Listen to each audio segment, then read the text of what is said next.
Radio Publique Africaine.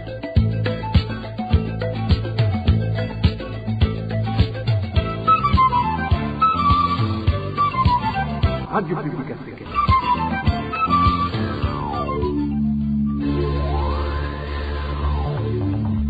Ni umwanya w'amakuru mu Kirundi. Mukaba muyashikirizwa na Onezime Dushimagize. Ikaze kuri mwese inshuti bakunzi ba RPA mukurikira amakuru mu Kirundi avugwa kuri no wa gatandatu igenekerezo rya 21 Rusama umwaka wa 2022. Tuyahere ku ngingo nkuru ziyagirwa.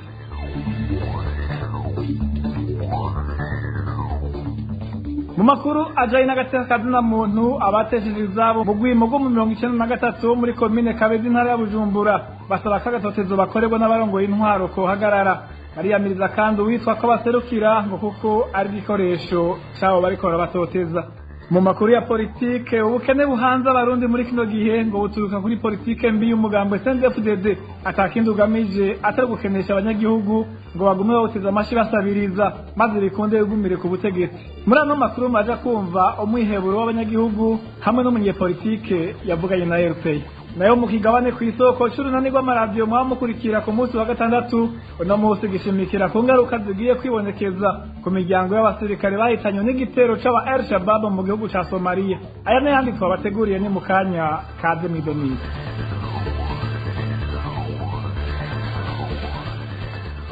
Ndongeye ko ikaze nshuti bakunzi ba RPA muteze yompi. Aya makuru tuyahere ku gisata c'umutekano aho abanyeshuri babiri ba kaminuza y'u Burundi aribo Nikodemu Keregero na Claude Ndayikengurukiye bafungiwe mu gasho k'iperereza rya gisirikare kari mu nyubako z'ibiro bikuru vya gisirikare. Ayo makuru aremezwa na bamwe mu bategetsi ba komine Buraza intara ya Gitega aho basore bavuka. Ariko rero abo bategetsi bakaba badatanga insiguro kuco catumye abo basore bapfungwa. Mu ruganda rw'iradiyo RPA n'ubu ntitwashobora kuronka General de Brigade Silas Pacifique Saguye arongoye iperereza rya gisirikare kugira ngo twumve icyo bivugako. Abo banyeshuri ba kaminuza bakaba bari bafashwe bunyuruzwe mu gisagara ca Bujumbura kuwa 24 Ndamukiza n'abantu bivugwa ko bakorera iperereza ry'igisirikare c'u Burundi. Mu gisata c'agateka kazina muntu abateshejwe izabo muri site iri muri commune Kabezi ntara ya Bujumbura basaba ko barekera uburenganzira bwo guserukirwa nabo bitoreye. Ni mu gihe bavuga ko ubuyobozi bwa commune Kabezi bwabazaniye urongora iyo site atana kimaneze mu ngorane ziba hanze ahubwo bafashanye nabo bamushizeho mu kubatoteza. Ido nido na Eric Niyonzima. Abateshejwe izabo muri iyo site muri komine Kabezi bagize ubuyobozi bw'iyo komine kubabohera ko indongozi batigeze batora. Uwitwa Dominique Ntakarutimana akaba n'umunwanyi w'umugambwe CNDD-FDD ni wabo bateshejwe izabo biyamiriza kuko uretse ko atabaho muri iyo site bivugira ko atana kimwaze mu bibanze. Byongeye abanyagihugu bavuga ko yashizweho habanje gukurwa uwo bitoreye biciye amategeko nk'uko umwe muri bo avyigana. Ikindi kitubabaza twebwe bateshejwe komine n'abari mu bwa CNDD-FDD abandi bajeje intwaro ku mutumba bafashe n'uwari yatowe n'abateshejwe izabo ngo barongore baramukura biciye mu karengane baca bazana uwundi muntu wanashaka atari no mu bateshejwe izabo atari n'imvuke mu Kabezi n'ibyo bibazo byateshejwe izabo ataca biziko baca muzana kumuterekaho ngo atware abateshejwe izabo ntaba no muri site ni umuntu yaje aronseho akazi kubera gusa ari mu muganga CNDD-FDD baca muzana ngo atware site. Kandi undura muri ivyo byose nk'uko bibandanya bishikirizwa n'abo banyagihugu bo muri iyo site yabateshejwe izabo mu Kabezi nuko Dominique ari wafati ya mbere mu kubatoteza. Bo babona ko ahubwo yashizweho mu ntumbero yo gufasha abarongoye iyo komine gucinyiza no gufungira ubusa ababa muri iyo site bagasaba ko bo bareka bakidegenza. Hanyuma akaca bari rero aba afata iya mbere ngirango mu guhohotera abateshejwe izabo muri site abadodobereza abapfungisha nk'abo bantu bari kuri iryo kete beretse banditse aguma adodobereza uwo ashaka amufungisha tukaza kubona ko ibintu by'iterabwoba cyangwa ibintu baba baramutumye kugira ngo ahohotere abateshejwe izabo. Tugasaba yuko n'ukuri abateshejwe izabo bo barekeye umwidegenzi bagatwarwa n'uwo bitoreye na cane cane asanzwe nawe ari batejwe izabo azi n'ibibazo byo batejwe izabo kuko undi we nta n'ibyazi. Isoko ryacu aho muri komine Kabezi rimenyesha ko uwo bashiriweho kugira aramutswe iyo site yabateshejwe izabo abinyuma y'iyo site akaba n'umwigisha wo kuri Ecofo Kabezi ya gatatu. Ayo makuru nyene akamenyesha ko avuga ari kijana mu mugambwe CNDD-FDD muri komine Kabezi. Kuri ivyo uruganda rwa RPA rwarondeye Esperance Abonimana musitanteri wa komine Kabezi ariko ntaco yashimye kubivugako. Arakoze Eric Niyonzima mu gisata c'intwari bereye umuyobozi mukuru w'ibitaro vyitiriwe umwami Haredi mu Kamenge aragizwe n'abakozi b'ivyo bitaro kwivanga mu itunganywa ry'ikigega cyashizeho n'abakozi. Akaroro gatangwa n'abakozi ni ikugwa ry'abahora barongoye ico kigega agataka kanabasubiriza atansiguro zitomoye yatanze. Emmanuel Niyunge ko yawuteguriye iyo nkuru. Kwigerekerezo rya 12 ku kwezi turimo kwa Rusama umuyobozi mukuru w'ibitaro byitiriwe umwami Harede byo mu Kamenge yarahagaritse inzego zari zirongoye ikigega gihurikiyemwe abakozi bo kuri ivyo bitaro. Ikigega kimaze imyaka irenga 20 gishizweho nkuko bivugwa n'abakozi b'ivyo bitaro. Kubwa abakozi bo kuri ivyo bitaro muganga Stanislas Hara kandi yagirije Alice Nduwimana yahora ari umukuru w'ico kigega Emmanuel Hakizimana icegera ciwe hamwe na Richard Yamuremye umunyamabanga ko bakoresha nabi ubutunzi bw'ico kigega. Abakozi bo kuri ivyo bitaro bakavuga ko batangazwa niyo nyifato bafata nk'ukwivanga mu itunganywa hamwe n'ikoreshwa ry'amafaranga y'ico kigega c'abakozi kuva kigenwa mu mabanga yo kurongora ivyo bitaro haraheze hafi umwaka. Abakozi bavuga ko muganga Stanislas Hara kandi atahengeshanije kwerekana ko ataraba ryiza abarongoye ico kigega aho mbere ngo yanavuga ko ishingwa ry'izo nzego ritubahirije amasezerano ya Arusha.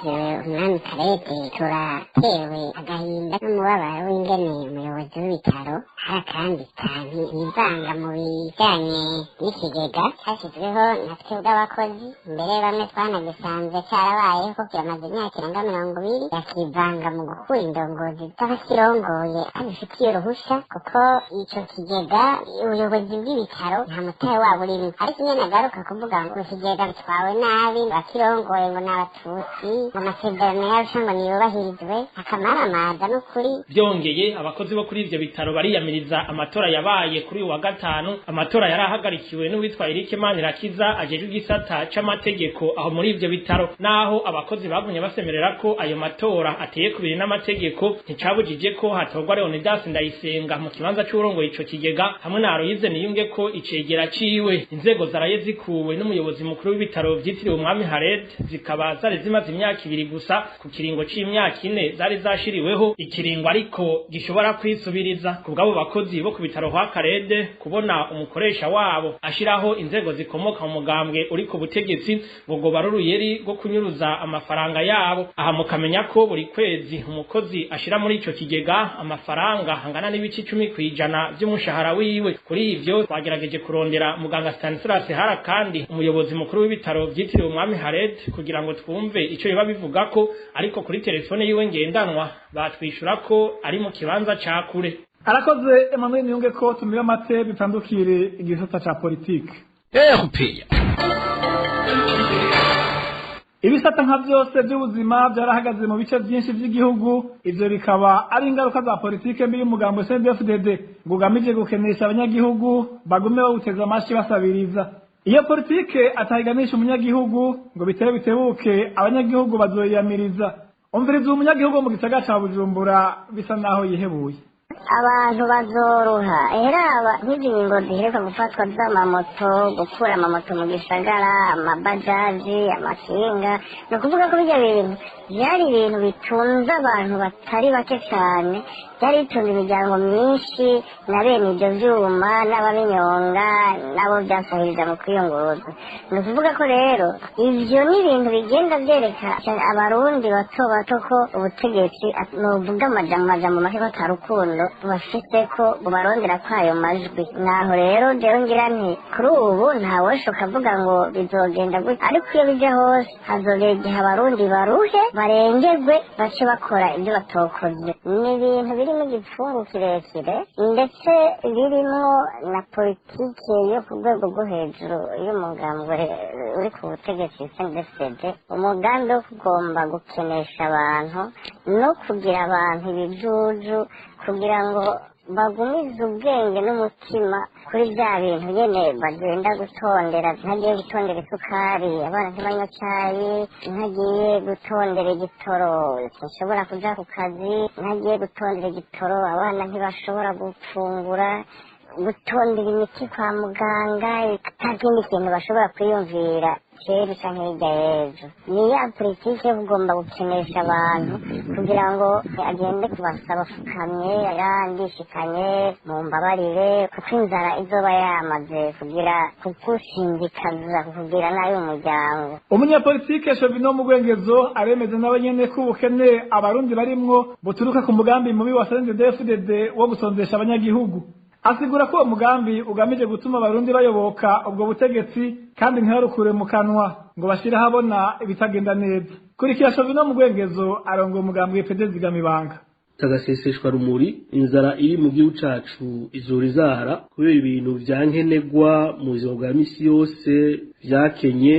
Aha bikavugwa ko atagitoro, bikavugwa ko atasukari, bikavugwa ko ibintu bisanzwe bihuza umunyagihugu bitakiboneka ku buryo rero umunyagihugu acasonza cane. Abanyagihugu bari mu bukene budasanzwe batari bwajemwo kuva bazi Burundi, ko niko bimeze kandi ntaho bideha. Ariko insiguro y'ivyo bintu vyose ivyo abanyagihugu bariko barerekwa bariko barabamwe mu gihugu cacu ari ingaruka mbi ijanye n'ingendo ya leta CNDD-FDD yo gusonzesha abanyagihugu. Reka tukivuga uko kiri, kuko vyose ni leta ibikora, kuko nta siguro yuko isukari yobura mu gihugu cacu, nta siguro yuko igitoro cobura ku rugero ruraho, nta siguro yuko umunyagihugu no musi w'umurundi ashobora kuba aronka acisha ku wepfo rimwe mu misi ibiri. Ariko intumbero muri vyose nuko umunyagihugu asonza. Iryazara rero sinzara ngo ni Imana yateye inzara canke mapfa canke kugute, ni ku rutonde rw'imigambi ya leta ya CNDD-FDD yo gusonzesha umunyagihugu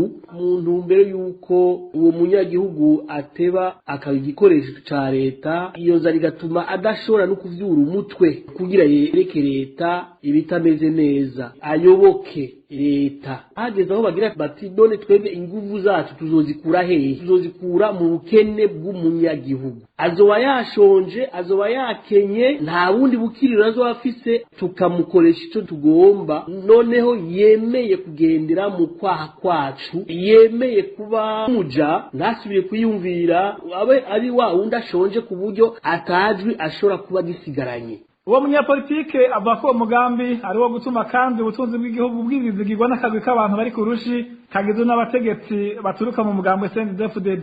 Kurikira n'ubunyene umunyapolitike Shovino Mugwengezo. Isiguro nuko ubutegetsi bwafashe ibisata byose bigize ubuzima bw'igihugu bubishiramwo imitego, ibintu bidatomoye, ibintu vyatanguye kera cyane. Burya CNDD-FDD intumbero ifise nuko yoguma ku ngoma imyaka yose igihugu cacu kizobaho.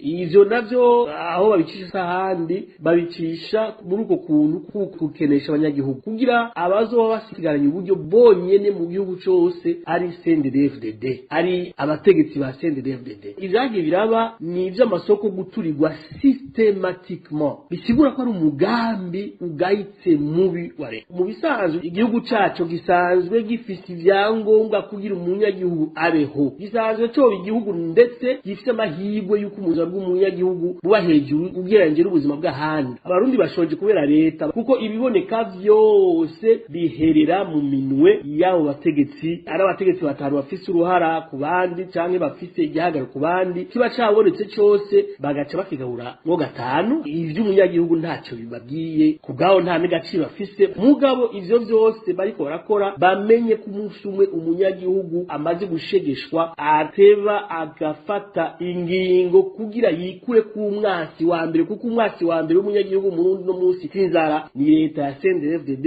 Yarishovye no Mugwengezo arongoye umugambwe IPD Zigamibanga. Ubukene bw'igitoro burabandanya kwibonekeza ku masitasiyo nka yose yo mu gisagara ca Bujumbura. Abakoresha imodoka zinywa igitoro ca mazutu bavuga ko bashobora kumara indwi yose batondeye ico gitoro. Iyo kibonetse naho ku masitasiyo ukironka bisaba kubanza gutanga igiturire. Ni nkuru twateguriwe na Elvis Niyo Mungere.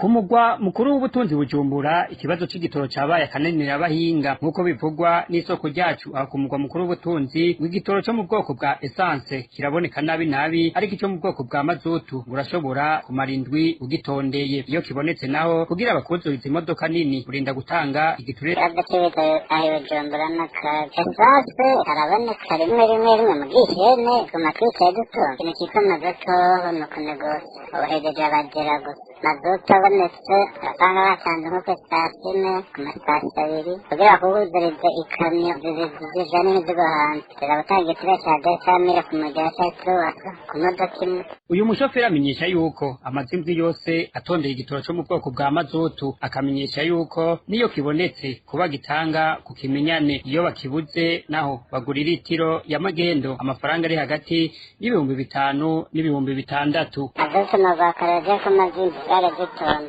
hatero koyi hata za intero petrole nta wundi muntu uraha mazutu yewe yarokore wa wundi hamagara wiwe asanga batanga ku mayuwa mazutu n'inzira mazinzi ukayaronka ubutomboye kundi handi litiro bigura kuri nationale 5,000 abanyagihugu bo mu gisagara ca Bujumbura basaba leta kuraba ingene igitoro coboneka ngo kuko ntivyumvikana ingene igitoro coduzwa ibeyi hanyuma nikiboneke. Eka no mu ntara ya Cibitoke ngo kuronka igitoro siyororo hari abamaze imisi 3 bagitondera ariko ntubu batashobora kukironka. Ikibazo cane abanyagihugu ngo nugufatwa nabi bivanze n'agasuzuguro bakorerwa na bene ayo masitasiyo. Inkuru twateguriwe na Eroge Diveremesha. Kuva kuri wa gatanu imiduga irondera igitoro yakubise yarazima kuri station Engem iherereye ku mugwa mukuru w'intara ya Cibitoke ariko gushika isaha 9 zo kuri no wa gatandatu nta numwe yari bwahabwe nyagitoro. Ibara ryaguye igitoro no kuvuga sisi ibintu